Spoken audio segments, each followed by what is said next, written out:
Hey guys, Brad here. If you follow my channel, you know a couple years ago I picked up a Sony A6000 and I've been having a great time making pictures and videos with this little camera. I started out today to make a what's in my bag video, but as I looked at all the gear that I've accumulated over the last year or two, I thought about why did I buy this? Why did I buy that? And so I've decided to kind of morph this video into a video showing you how I recommend that you build your kit. This video is aimed at folks who are trying to move up from a point-and-shoot camera or cell phone pictures. This is not really intended to give advice to you guys who are already shooting DSLRs and you're just moving over to an A6000 kit. Okay, a couple of things. What's the difference between the A6000, A6300, and A6500? Well, in my mind, the A6000 is a tremendous value. It's been out now for a couple of years, and the Black Friday sales have body only for under $400. The A6300 adds 4K video, and it also makes some serious upgrades to the focusing system. With the A6500, you have all of those features, plus the addition of in-body stabilization. Let me say this about video. These are primarily still photo cameras that give you the ability to shoot some short video clips. Now, if your video style is one where you shoot a clip, then you stop shooting for a while, do some, shoot another clip, stop for a while, shoot another clip, and then put them together in post, you'll probably like these cameras. But if you need to go to an event or you need to just record solidly for an hour, 2 hours, something like that, go buy a camcorder. You will be sorely disappointed with these cameras. What's really crazy is all three of these cameras seem to vary from camera to camera. You may buy one A6000 and it'll record 30 minutes, you shut it off, turn it back on, it'll record another 10 or 15 minutes before you overheat. Then you buy a second camera, it'll overheat in 15 minutes. And we're seeing huge variations just from camera to camera in how long they'll record video before they overheat. So again, great for video clips, but if you want to record more than 10 or 15 minutes, better go get a camcorder. Okay, so for the people just starting out, what do I recommend? Well, if you want a low price kit to try this whole interchangeable lens photography thing, I recommend the A6000 with the 16 to 50 kit lens and the 55 to 210 lens. This will give you a great starting kit. In fact, what I love about it is it's small size and lightweight. As a little travel camera, when you're not using it, you turn it off, the lens retracts, you stick it in your pocket, you take your other lens, throw it in your wife's purse, or stick it in your other pocket, and you've got a great travel camera that you can get some really super shots with. The other thing I like about starting out with this kit is it gives you the ability to get out there and start taking pictures. And then if you've seen my Sony A6000 Why I Love My Humble Kit Lens video, follow my recommendation. Look at the pictures you've taken and look at what's called the EXIF data. It will tell you in this zoom lens what focal length you were shooting at. If you find out you shoot a lot at 50 millimeter, well, then if you want to get a prime lens, instead of going on the internet and asking what lens should I get, you can look at your data and you can say, man, I love that 50 millimeter focal length, or I love that 19 millimeter focal length, and you know how to buy your subsequent lenses intelligently based on your shooting style. With any of the Sony cameras, you're going to want a couple of extra batteries. So you've got your A6000, the 16 to 50 kit lens, and your 55 to 210. What do I recommend you do next? I'd recommend the 50 millimeter f1.8. This is a super sharp lens. It is perfect for those head and shoulders portraits. It'll give you great bokeh. Another option would be the Sigma 60 millimeter. So which one is best? Well, I don't have both of them. I have the Sony, the 50 millimeter 1.8. It's a little bit faster. It does have the optical stabilization. What about the Sigma 60? Let me just say I have never seen anyone who's bought the 60 millimeter Sigma who says they regret buying it. So that's one of those decisions that you have to make where there's no wrong decision. Either the 50 f1.8 or the Sigma 60 millimeter will be a perfect next addition and will give you a great portrait lens. One other thing that I recommend at this point is extension tubes. So what are extension tubes about? Well, macro photography. They're really great. You mount them on the camera, And then you can mount the 55 to 210 zoom, and you're able to get much, much closer than the minimum focus distance of this lens. And it's a great way to take pictures of insects, flowers, those close-up pictures that everybody likes. My extension tubes are just the Velo, V-E-L-L-O, Velo, 10 and 16 millimeter. It says Econo autofocus extension tubes for Sony FE. I think they were about 40 bucks. But that's a really cheap way to get into macro photography. Okay, so now you've got your camera with the basic lens, a telephoto lens, you've got your portrait lens, some extension tubes for macro, a couple extra batteries. What next? Well, this may be surprising, but instead of another piece of camera gear, I recommend one of these reflectors. As you're out taking pictures, these little collapsible reflectors are a perfect next addition. They'll help you with your lighting. They generally have a gold side if you want to warm it up, a white side, silver side. You'll even have a black side if you want to add shadows, and then they'll have a little shoot-through scrim. If you're out in harsh sunlight, that'll give you a way to shield whoever or whatever you're taking a picture of and get more soft, diffused light. The next thing I'd recommend, not another lens, not another body, but a tripod. A good sturdy tripod or monopod. These are perfect when you want those long exposures, night shots, or if you just really need to hold your camera steady. So at this point, you've got a pretty broad kit. You're able to do virtually any type of photography. What next? Lighting.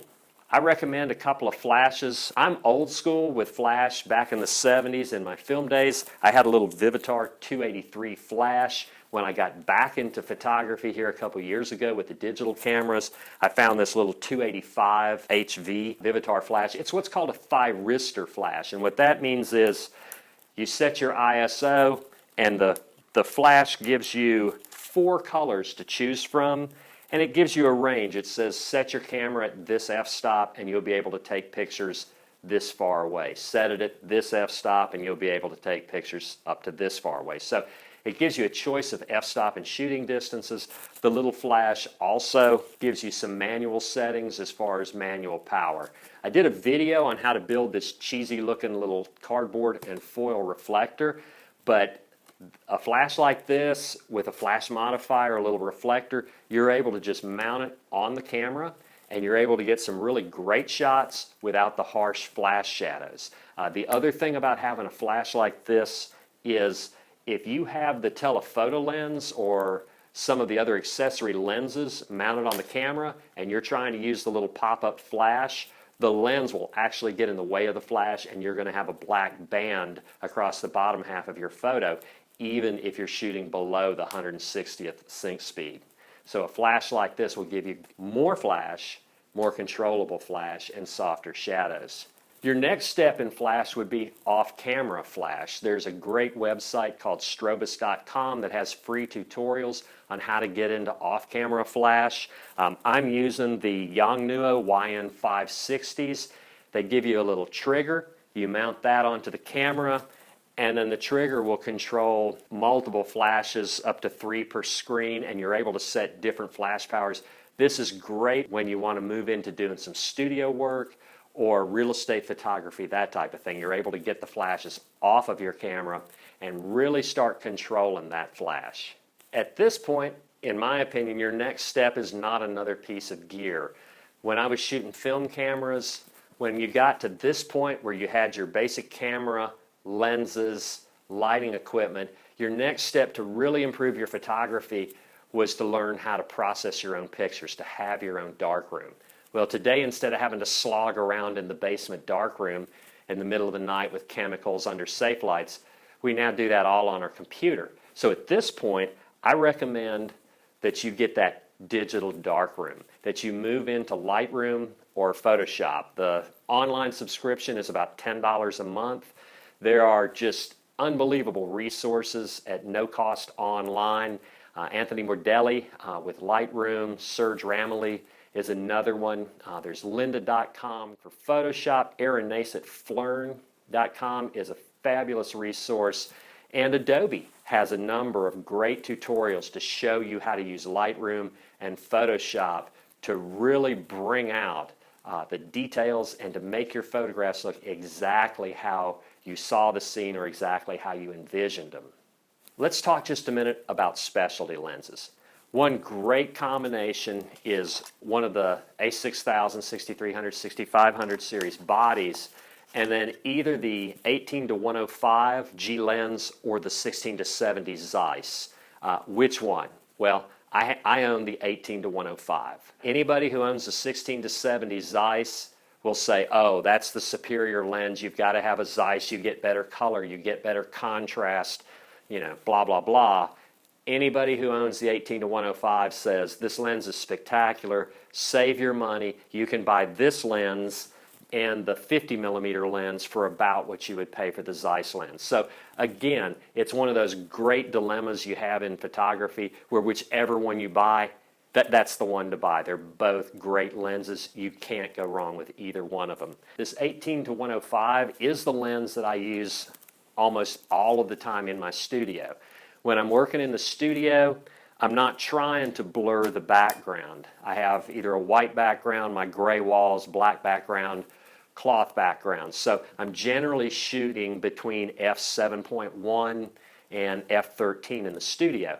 This 18-105, I can go everything from a full-length shot to a very tight portrait. So this lens goes on my camera and just stays on my camera when I'm shooting in the studio.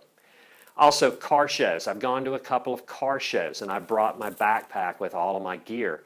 After about an hour, I took the backpack and put it in the trunk of my car, and I just shot this 18-105 all day long at the car show. It gave me everything I needed for those types of shots.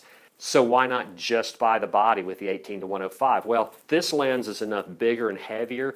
It completely changes the characteristic of the camera. When you mount this lens, you feel like you're using a very small DSLR. You're going to end up either carrying it, wrist strap, or hanging it around your neck. You can't just shut it off, let the lens retract, and poke it in your pocket. So even though I have the 18-105 lens and I love it, when I go someplace like the Biltmore House, or if I was going to Disney or something like that, I would still probably mount the 1650 retractable kit lens to the body and then bring the 55-210 either in my other pocket or my wife's purse.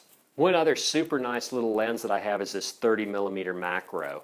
This lens is very small, it's very light, it is super sharp. So if you really enjoy taking pictures of flowers or insects, this is a lens to look seriously at. It's attractively priced as well.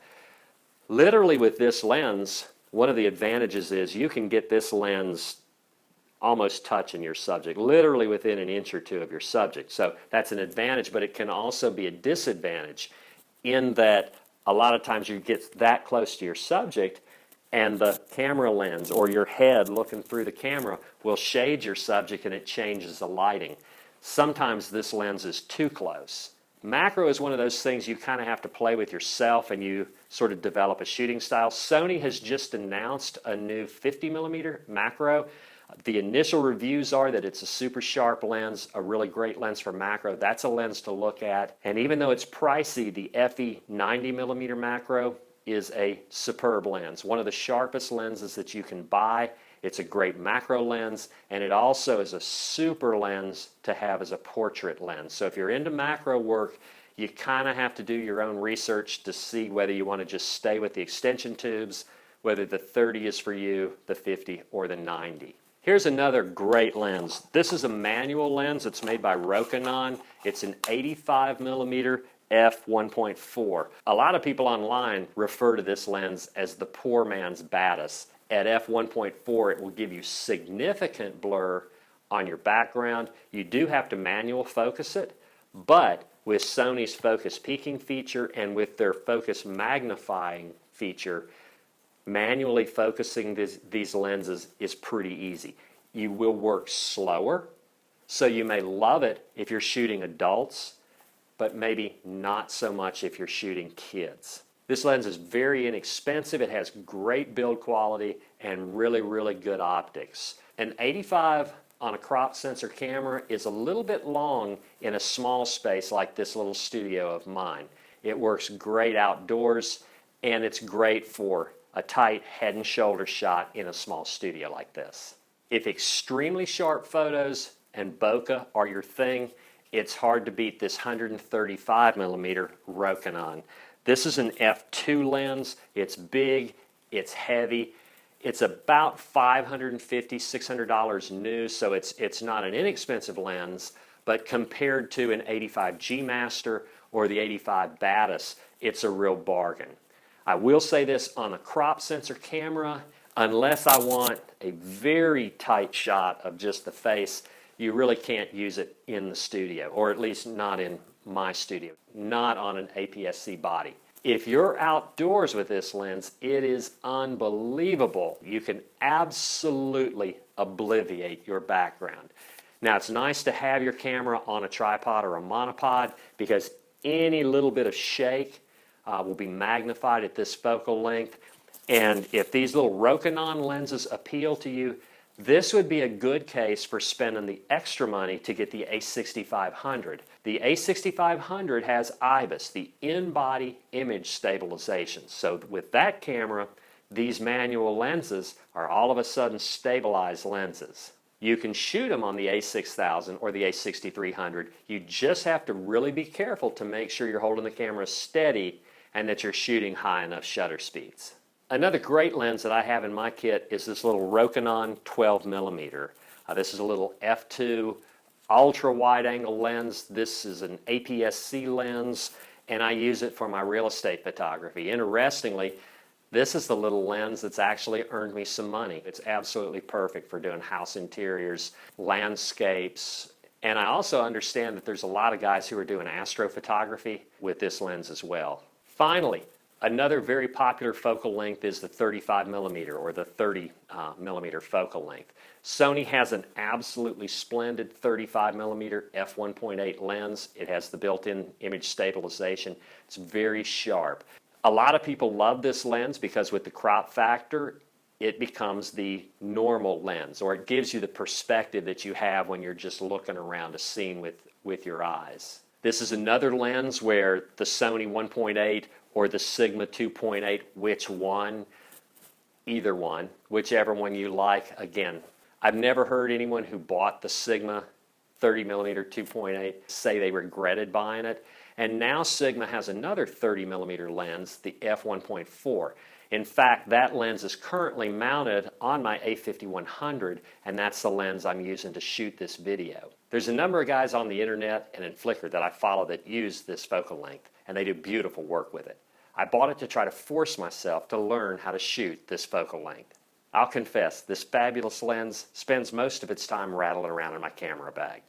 Guys, I'm 100% satisfied with my decision to buy the Sony A6000 series camera. I've run the numbers, and for about $4,500, I have 2 camera bodies, a GoPro, a lot of home studio equipment, and quite a good array of lenses and flash equipment. There's just not a lot I can't shoot with this setup. A comparable full-frame kit would run well over $10,000. I hope this video will save you some money and that you found it helpful. If you did, make sure to check like, share, subscribe, and don't forget to leave a comment in the comment section below. Thank you.